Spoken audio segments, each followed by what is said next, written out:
नमस्कार। इस समय आप देख रहे हैं news in India. News in India में आपका स्वागत है। आइए नजर डालते हैं आज की कुछ खास खबरों पर। केंद्र सरकार ने कृषि अवसंरचना निधि के तहत 1 लाख करोड़ रुपए की वित्त पोषण सुविधा की एक नई योजना शुरू की है। रविवार को प्रधानमंत्री नरेंद्र मोदी ने इस योजना की शुरुआत की। यह योजना सामुदायिक कृषि परिसंपत्तियों के निर्माण और फसल उपरांत कृषि अवसंरचना में किसानों, पैक्स, एफपीओ, कृषि उद्यमियों की सहायता करेगी।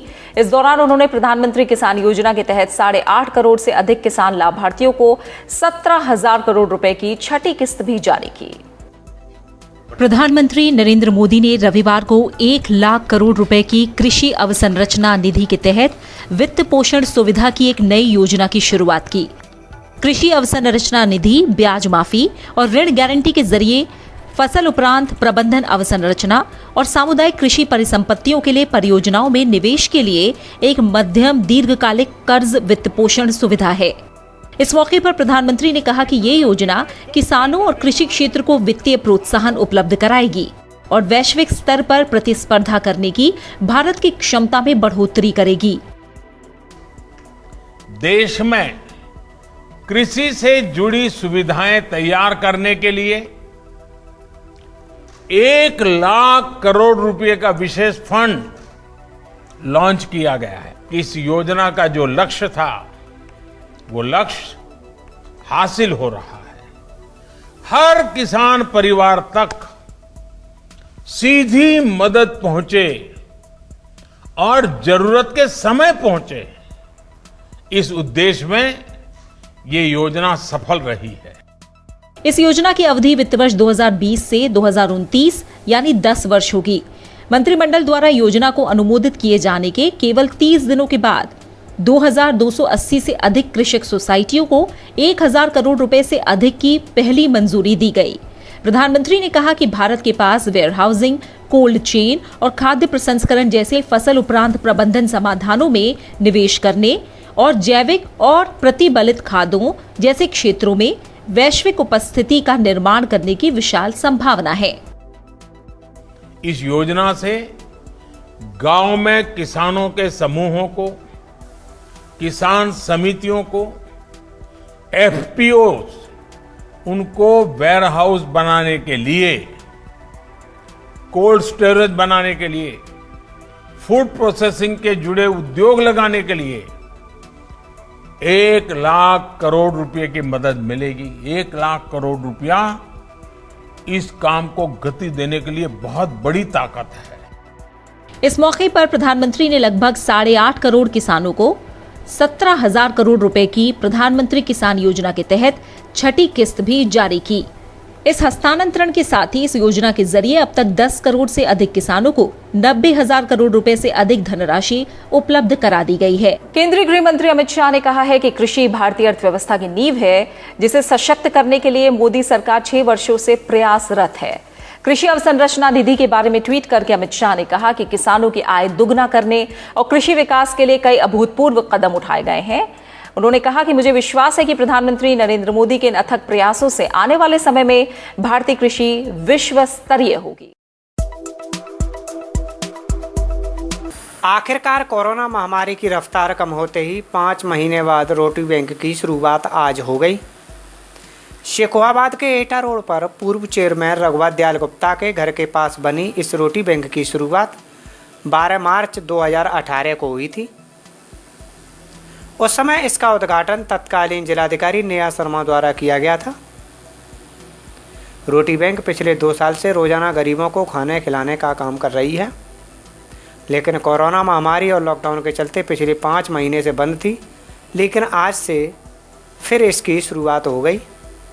पहले यहाँ एक बार में 22 लोग एक साथ बैठकर खाना खाते थे, लेकिन कोरोना संक्रमण को देखते हुए अब एक बार में 6 लोगों के बैठने की अनुमति है।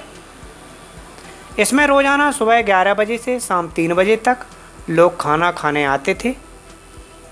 10 अगस्त से शुरू हो रही रोटी बैंक में अब पहले की तरह भोजन की व्यवस्था की गई है। रोटी बैंक में शेखोहाबाद के समाज सेवी जुड़े हुए हैं जो इसमें सहयोग करते हैं। आज करीब 4 महीने बाद 4 साढ़े 4 महीने बाद SDM साहब की आज्ञा से रोटी बैंक किया जाता। लोग बहुत परेशान थे। रोटी बैंक बंद थी।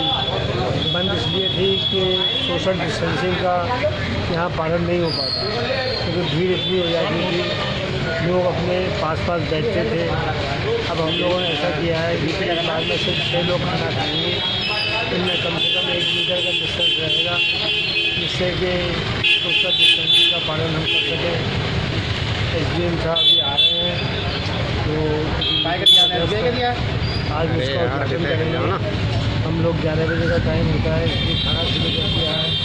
लोग खाना खा रहे हैं, इसलिए आप सबको जितने भी सदस्य हैं उन सबको बहुत बहुत मुबारक। रोटी बैंक दोबारा शुरू हो रही है, उन्हीं शुभकामनाओं के साथ शुक्रिया। 20 मार्च के बाद स्टार्ट हुई है और ये शुरू में 6 महीने के लिए केवल स्टार्ट हुई थी। उसके बाद आपको पता है बराबर ट्रस्टियों के पूरे सहयोग से चलती रही, सारे ट्रस्टियों का पूरा सहयोग था। उसके बाद फिर हमने 1 साल के लिए बढ़ा दी, 2 साल पूरे हो चुके थे हमारे। फिर 20 मार्च को लॉकडाउन हो गया। उसके बाद कच्चा सामान घर घर जाकर हम लोगों ने दिया, आप लोग साथ थे, और भगवान ने चाही तो निरंतर रोटी लंगर चलती रहेगी। कितने लोग आते हैं रोजाना? पहले तो 300 से लेकर 400 तक आते थे। अब सोशल डिस्टेंस की वजह से एक बार में 6 लोग बिठा लिए हैं। पहले 22 लोग खाते थे। कल से व्यवस्था ज़मीन पर और करेंगे तो 10-12 लोगों की सिटिंग एक बार में हो जाएगी। और आगे और रोटी बैंक को बेहतर करने के लिए किस तरह प्रयास जारी है? और बेहतर करने के लिए ट्रस्टियों के साथ मीटिंग हो रही है। कहीं अगर हमें जगह मिलती है तो इस रोटी बैंक को सुचारू रूप से और अच्छा करेंगे। हम जगह ज़्यादा होगी, जगह देख रहे हैं कहीं शहर में। प्रधानमंत्री नरेंद्र मोदी आज वीडियो कॉन्फ्रेंसिंग के जरिए चेन्नई और पोर्ट ब्लेयर को जोड़ने वाली सबमरीन ऑप्टिकल फाइबर केबल यानी OFC राष्ट्र को समर्पित करेंगे। इससे इन द्वीपों में भरोसेमंद, मजबूत और हाई स्पीड वाली दूरसंचार और ब्रॉडबैंड सुविधाओं की उपलब्धता उपभोक्ताओं की दृष्टि के साथ साथ रणनीतिक और गवर्नेंस उद्देश्यों से भी एक ऐतिहासिक उपलब्धि होगी। अंडमान और निकोबार द्वीप समूह के लिए submarine cable connectivity, Port Blair को स्वराज द्वीप, लिटिल अंडमान, कार निकोबार, कामोरता, ग्रेट निकोबार, लॉन्ग आइलैंड और रंगत से भी जोड़ेगी। इससे भारत के अन्य हिस्सों की तरह अंडमान और निकोबार द्वीप समूह को भी तेज और अधिक भरोसेमंद मोबाइल और लैंडलाइन टेलीकॉम सेवाएं मिल पाएंगी। तकरीबन 1224 करोड़ रुपए की लागत से चेन्नई, पोर्ट ब्लेयर और 7 द्वीपों के बीच समुद्र के भीतर लगभग 2300 किलोमीटर लंबी केबल बिछाई गई है। सबमरीन OFC लिंक चेन्नई और पोर्ट ब्लेयर और अन्य द्वीपों के बीच 2x100 GPB की बैंडविड्थ देगा। इन द्वीपों में भरोसेमंद, मजबूत और हाई स्पीड वाली दूरसंचार और ब्रॉडबैंड सुविधाओं की उपलब्धता उपभोक्ताओं की दृष्टि के साथ साथ रणनीतिक और गवर्नेंस उद्देश्यों से भी एक ऐतिहासिक उपलब्धि होगी। बेहतर दूरसंचार और ब्रॉडबैंड कनेक्टिविटी से द्वीपों में पर्यटन और रोजगार सृजन को बढ़ावा मिलेगा, जिससे अर्थव्यवस्था के विकास को नई गति मिलेगी और लोगों का जीवन स्तर सुधरेगा। बेहतर कनेक्टिविटी से टेलीमेडिसिन और टेली एजुकेशन जैसी ई-गवर्नेंस सेवाएं भी मिलने में आसानी होगी। चेन्नई और पोर्ट ब्लेयर के बीच समुद्र के भीतर बिछाई गई केबल संपर्क सुविधा के उद्घाटन से पहले रविवार को प्रधानमंत्री नरेंद्र मोदी ने कहा कि इससे अंडमान निकोबार द्वीप समूह को डिजिटल माध्यम से देश और दुनिया से जुड़ने में कोई समस्या नहीं आएगी। बीजेपी कार्यकर्ताओं से वीडियो कॉन्फ्रेंसिंग के जरिए संवाद करते हुए उन्होंने कहा कि ये द्वीप समूह आत्मनिर्भर भारत में प्रमुख भूमिका निभाएगा। केंद्र शासित प्रदेश के विकास के लिए केंद्र सरकार के कदमों का जिक्र करते हुए उन्होंने ये भी कहा कि नए भारत के निर्माण के लिए पूरे देश का संतुलित विकास आवश्यक है और इसी को ध्यान में रखकर उनकी सरकार काम कर रही है। प्रधानमंत्री नरेंद्र मोदी ने कहा है कि सरकार भले ही एक जगह से काम करती हो, लेकिन उसके कार्यों का लाभ देश के कोने कोने तक पहुंचना चाहिए। उन्होंने कहा कि सरकार के कार्यक्रमों का लाभ समाज की आखिरी पंक्ति में खड़े व्यक्ति ही नहीं, बल्कि देश के आखिरी छोर पर खड़े व्यक्ति को भी मिलना चाहिए। नए भारत के निर्माण के लिए पूरे देश का संतुलित विकास आवश्यक है। हमने सुनिश्चित किया है कि सरकार भले ही एक जगह से काम करती हो, लेकिन उसके कार्यों का लाभ देश के कोने कोने तक पहुंचना चाहिए। हमने समाज की आखिरी पंक्ति में खड़े व्यक्ति पर ही सिर्फ वही नहीं, बल्कि देश के आखिरी छोर में बसे व्यक्ति पर भी फोकस किया है। प्रधानमंत्री ने कहा कि जिस अंडमान निकोबार द्वीप समूह ने भारत की आजादी के आंदोलन को ताकत दी, उसकी आत्मनिर्भर भारत के लिए, नए भारत की रक्षा सुरक्षा और समृद्धि के लिए भी व्यापक भूमिका है। उन्होंने कहा कि इसी को समझते हुए 2017 में ही द्वीप समूह विकास एजेंसी का गठन किया गया था। प्रधानमंत्री ने कहा कि चेन्नई और पोर्ट ब्लेयर के बीच समुद्र के भीतर बिछाए गए केबल संपर्क सुविधा से अंडमान निकोबार द्वीप समूह में मोबाइल और लैंडलाइन दूरसंचार सेवाएं बेहतर होंगी। जब इस परियोजना का लोकार्पण हो जाएगा तो अंडमान और निकोबार द्वीप समूह में इंटरनेट कनेक्टिविटी में बहुत बड़ा सुधार आएगा। मुझे विश्वास है कि कोरोना के समय में मिल रही इस सुविधा से अंडमान निकोबार द्वीप में बच्चों की पढ़ाई लिखाई, बैंकिंग और दूसरी सेवाओं में ऑनलाइन सुविधा का ज्यादा से ज्यादा लाभ मिलना संभव हो पाएगा। आपको भी और अंडमान में टूरिज्म और दूसरे व्यापार कारोबार से जुड़े साथियों को भी इस तरह वर्चुअली देश और दुनिया से जुड़ने में अब कोई समस्या नहीं आएगी। प्रधानमंत्री आज वीडियो कॉन्फ्रेंसिंग के जरिए दिल्ली से इस परियोजना का उद्घाटन करेंगे। समुद्र के भीतर बिछा ये केबल पोर्ट ब्लेयर, स्वराज द्वीप, लिटिल अंडमान, कार निकोबार, कामोरता, ग्रेट निकोबार, लॉन्ग आइलैंड और रंगट को भी जोड़ेगा। उत्तर प्रदेश में सरकारी प्राथमिक और उच्च प्राथमिक विद्यालयों में जो कि ग्राम पंचायतों में मौजूद हैं, उन्हें वर्चुअल क्लास के लिए हाई स्पीड नेट मुहैया कराया जाएगा। प्रयागराज जिले के 7 विकास खंडों के ग्राम पंचायतों में मुफ्त हाई स्पीड इंटरनेट उपलब्ध कराया जाएगा। ये सुविधा इस साल पूरे वर्ष भर मिलेगी। ये सेवा शुरू में भारत सरकार के डिजिटल इंडिया अभियान के अंतर्गत भारत नेट के जरिए उपलब्ध कराई जाएगी।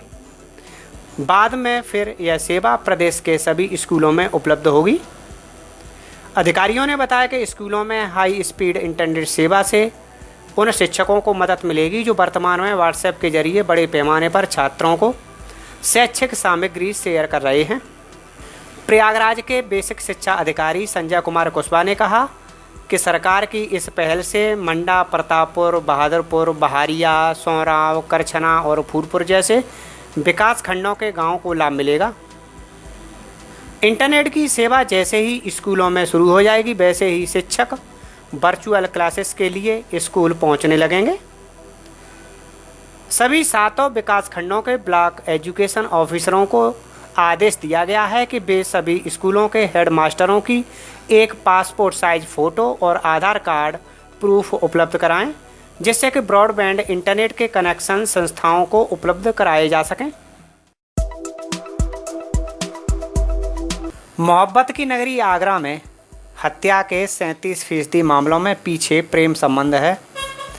इनमें भी पति पत्नी और बो के मामले सबसे ज़्यादा हैं।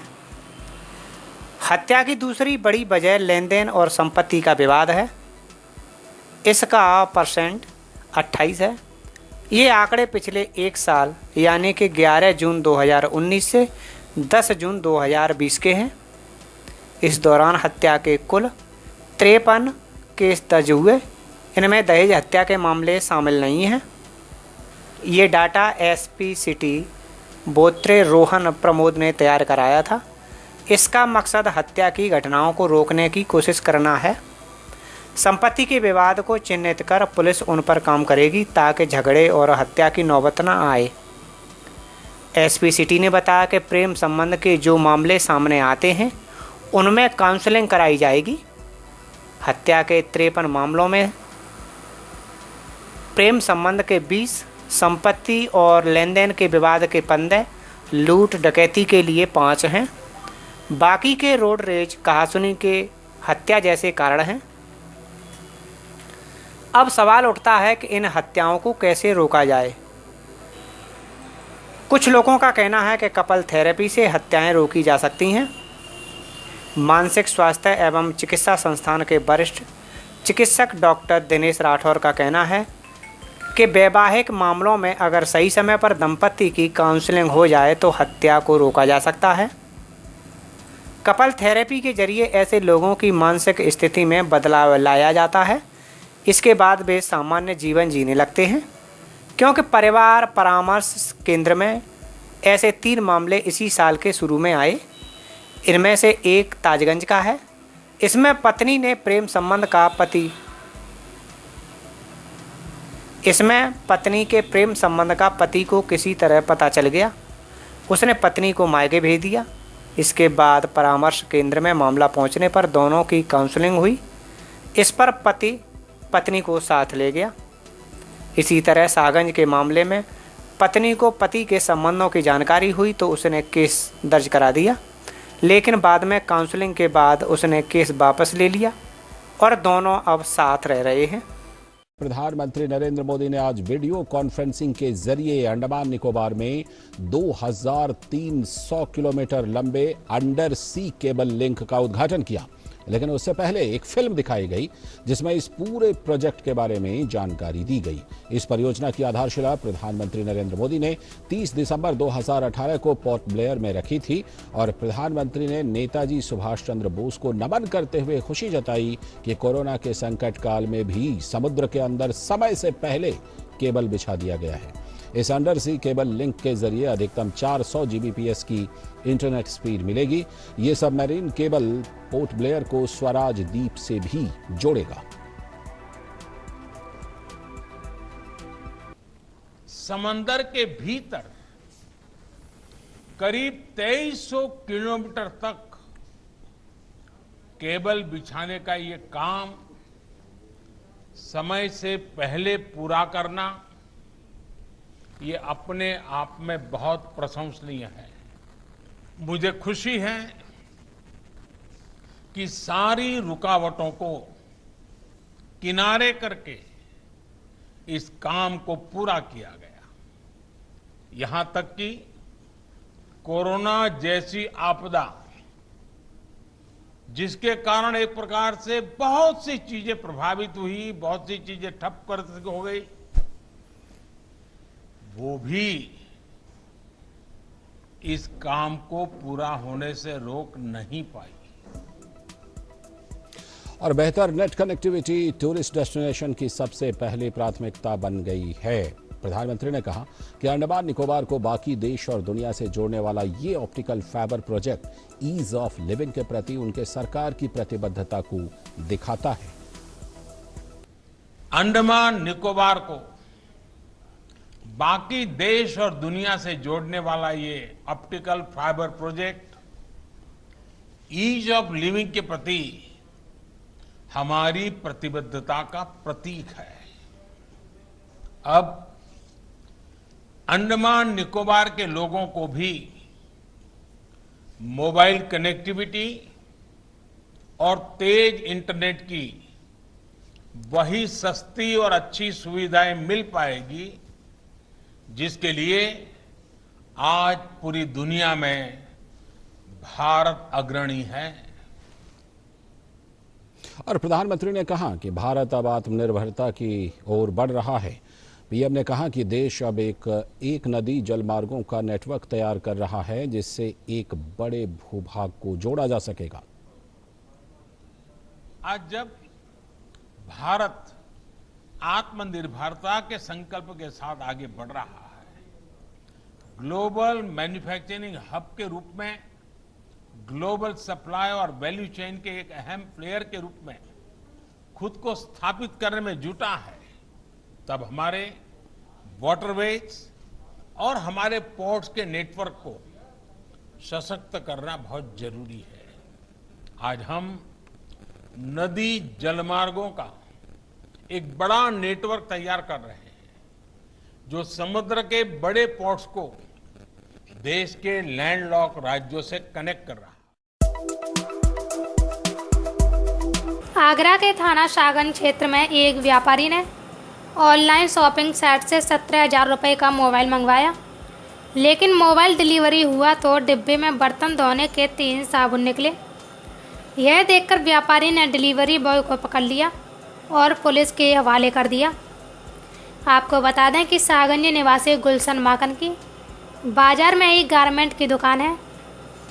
गुलशन ने बताया कि 6 अगस्त को एक मोबाइल ऑनलाइन शॉपिंग कंपनी की वेबसाइट पर देखा था।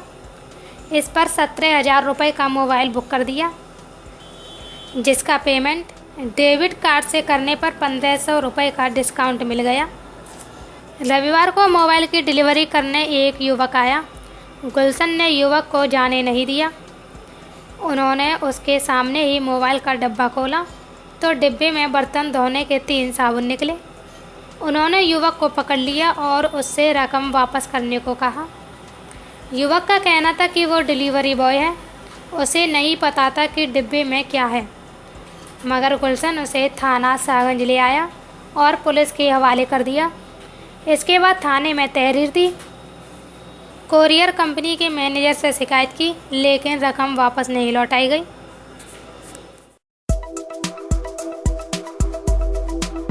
दिल्ली के मॉरिस नगर इलाके में एक तेज रफ्तार होंडा सिटी गाड़ी ने दिल्ली पुलिस की प्रखर जीप को जबरदस्ती टक्कर मार दी, जिसमें जीप में ड्यूटी पर तैनात हेड कांस्टेबल की अस्पताल में मौत हो गई।